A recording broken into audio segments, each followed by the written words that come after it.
Hi guys, Rudy here. Just showing you what's going on. I decided to go fly with my Hubsan 501, and here's a strange thing.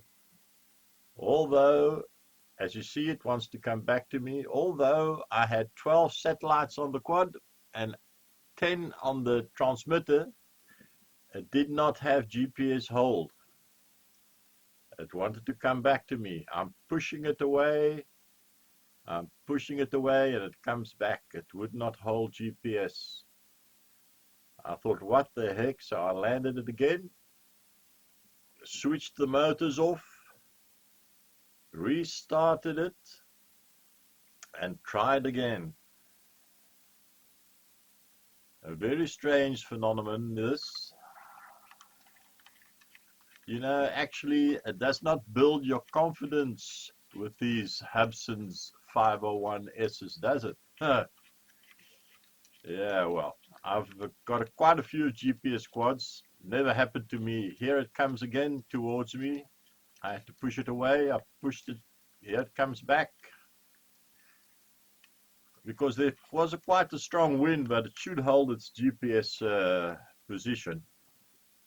So I decided to push it into the field, go away, and finally, still battling, no GPS hold, and, and finally it did decide to do its GPS hold thing.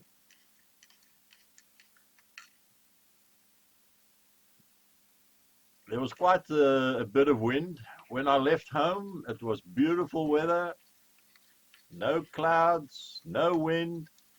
And when I came to the location where I wanted to fly, well, it actually started to rain. And the wind picked up, and well, anyway. But I decided to chance it anyway. Not a good idea. Seriously, don't fly the Hubsan in high winds.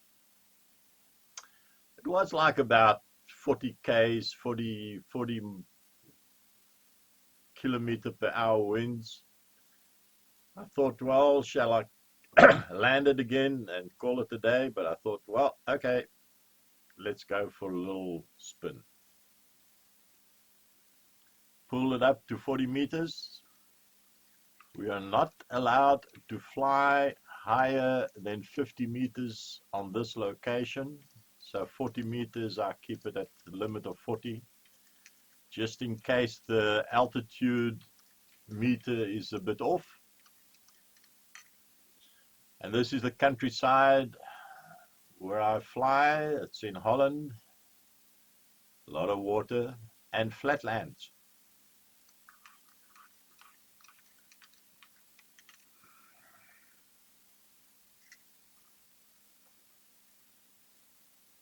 They are doing some buildings at the location and they've made like a water reservoir here.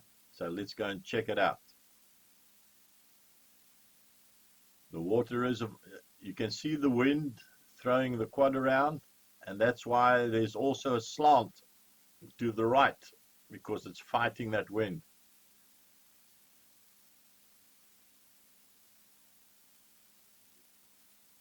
So it's not a problem with the gyros of the quad, but it really has to fight the wind. Now the wind is coming from its right-hand side. That's why it's slanting.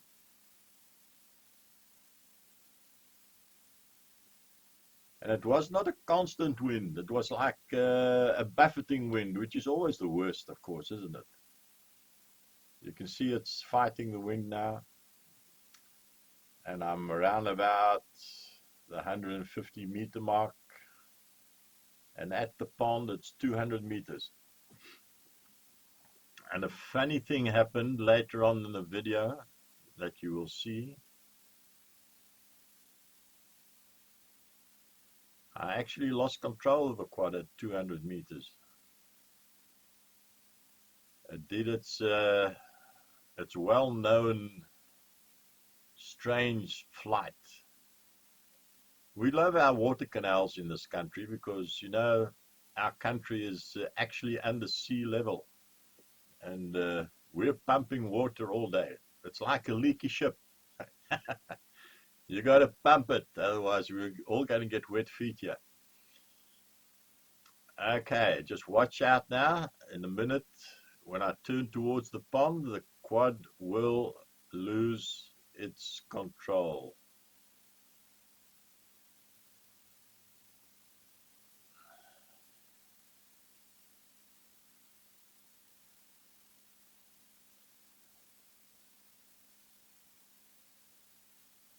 Maybe I should put some music under this. Anyway, here we'll go in a second. The quad suddenly turns to the left. Let's see, 550. Yep, there it goes. The quad turns to its left, rocks around, goes all over the place, turns back. That's not me. I'm not that a bad flyer. I decided to flick the return to home switch, which stabilized it. That was quite scary, I can promise you. You know, this is not a confidence builder in the 501S. What's it going to do next? Yeah, no GPS hold, no strange things going on here. I don't know. Maybe the gyros got a bit fed up with the crosswinds. I don't know.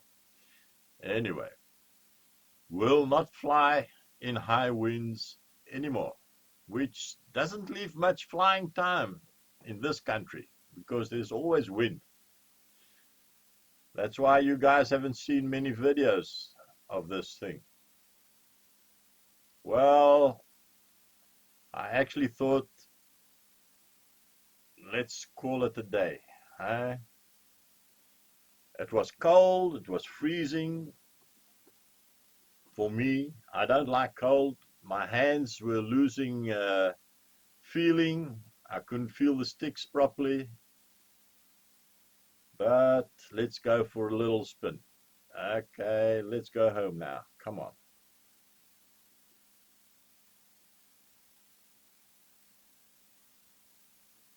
There we go. Bring it home. Let's bring it home. This is a distribution center of freight. This is actually where all the factories and terminals and shipyards and all that kind of stuff is. And there are a couple of open fields where our flying club is allowed to fly, but we are not allowed to fly higher than 50 meters. So I'm fine with that. I don't have to fly that high. I actually went under one of the clouds and there was the thermal and it pulled the quad up on the previous flight. Quite scary. I had to fly out of it. Okay, let's come and do a manual landing. At least, you know, you get the feeling that you're flying the quad. All these automatic functions, that's not flying. That's just the computer doing the work for you. Which in the Hubsan's case isn't all that reliable. It'll do its own thing.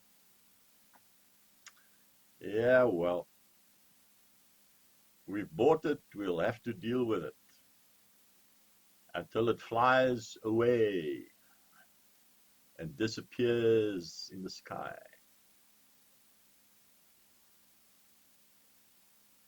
Yeah.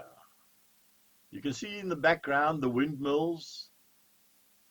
Those are the power windmills, and they're doing quite a nice job.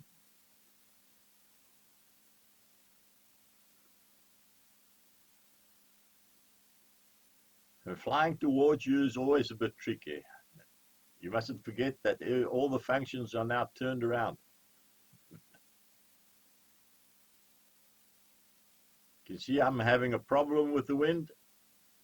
It wants to control the quad.